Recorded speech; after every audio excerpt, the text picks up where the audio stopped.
paper is taken out of a study that we did with colleagues in Beijing in 2011. Our group worked primarily with colleagues from the Sociology Department and Public Health Department. They seem to be pretty interactive there at Tsinghua, Dashui, and also with Renmin University and with the School of Political and Social Sciences, which is a kind of another university.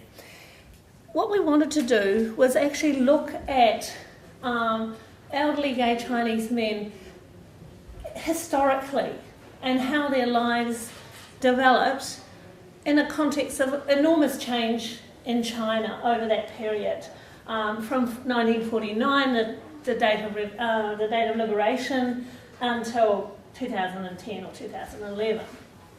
And we decided that we wanted to utilise oral history to systematically collect this data because we wanted to look at their memories of the changing social life in context of their sexual lives for homosexual men in 3 cities. It ended up being in 4 cities actually.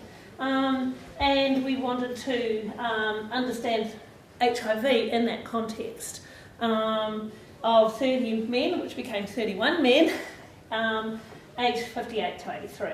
One of the men has since died, one of the older men has since died. Now this project was a really big challenge for both us and the researchers at Tsinghua, Dashui, because in China there has been a silencing of history. Between 1949 and 1983, people don't want to talk about the Cultural Revolution, basically don't want to talk about the famine. And as well, there's been a silencing of homosexual men's sexual life, especially with regard to HIV until very recently. And there's also, interestingly, in HIV, my own area of interest, there's been very little oral history done, which is very surprising because history is key to a global and local understanding of HIV in our time.